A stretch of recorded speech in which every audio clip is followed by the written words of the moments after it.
En el capítulo anterior nos quedamos en el primer error que cometí cuando Iris llegó a casa, y fue quitarle la cabezada de Cuadra. Al día siguiente, cuando intentamos ponerle la cabezada, fue un desastre.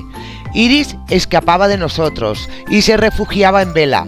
Era urgente poder ponerle la cabezada para empezar a mancharla. Lo intentamos en el paddock y se nos escapaba todo el rato. Luego, con Bella cogida del ramal, lo intentamos dentro de la cuadra. Peor aún, ya que con Bella por en medio no llegábamos a Iris.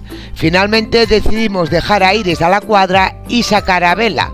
Cerramos la cuadra, pero la puerta tenía unos 3 palmos de ventana. Iris intentó saltar por esa ventana tan pequeña y logró pasar, rompiendo la puerta, claro está.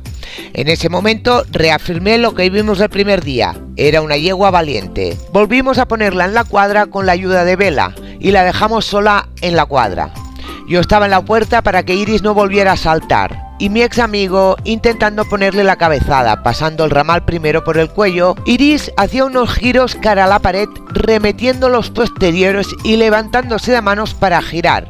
Finalmente logró ponerle el ramal por el cuello y una vez la teníamos agarrada del cuello, le pusimos la cabezada rápido. Todo lo que pasó no fue de mi agrado, sufrí bastante porque pensé que esto la marcaría.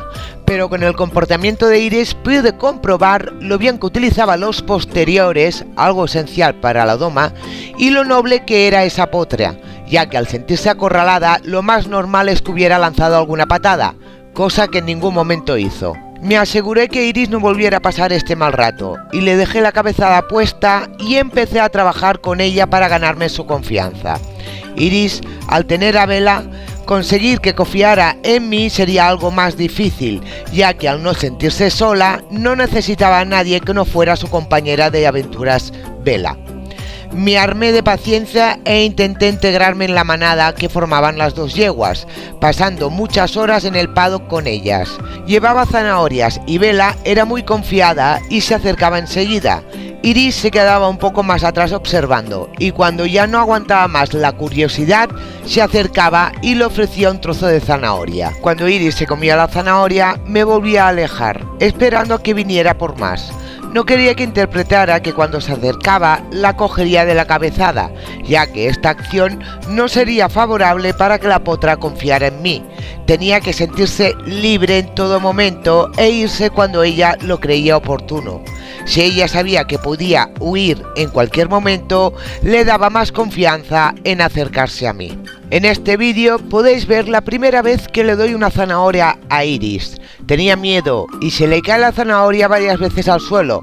Aparte que creo que a sus 3 años de vida nunca había probado una zanahoria, y menos agarrarla desde una mano humana.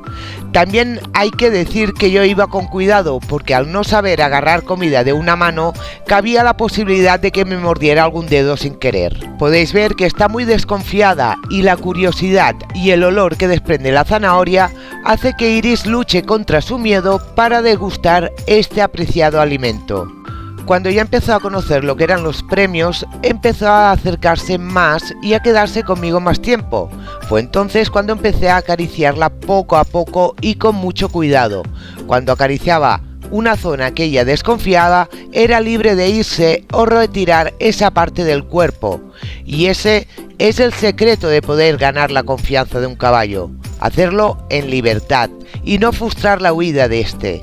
Dejar que él decida hasta dónde está dispuesto a aceptar las caricias. Más adelante ya empecé a hacer que Iris se ganara las zanahorias. Cuando veía que no me dejaba acariciar alguna parte de su cuerpo, era yo la que me retiraba. Y entonces Iris tenía que venir a mí si quería más zanahorias. Poco a poco fui suprimiendo las zanahorias y aumentando las caricias. Si antes le daba un premio cada vez que se acercaba, ahora primero la acariciaba y luego ya le daba el premio. De esta manera hacía que Iris aceptara mis caricias para recibir esa golosina que tanto le gustaba. A esto lo llamo yo el poder de la zanahoria. Este proceso me llevó más o menos una semana. Me moría de ganas por cepillarla. Tenía las crines asquerosas, así que después de la semana me decidí cogerla, atarla y cepillarla y empezar con la doma de cuadra. Llevarla del ramal, cogerle las patas, que aceptara la presión de la cabezada, etc. Pero esto ya será en el próximo capítulo. Darle apoyo al vídeo si queréis más capítulos de la doma de Iris. ¡Hasta la próxima!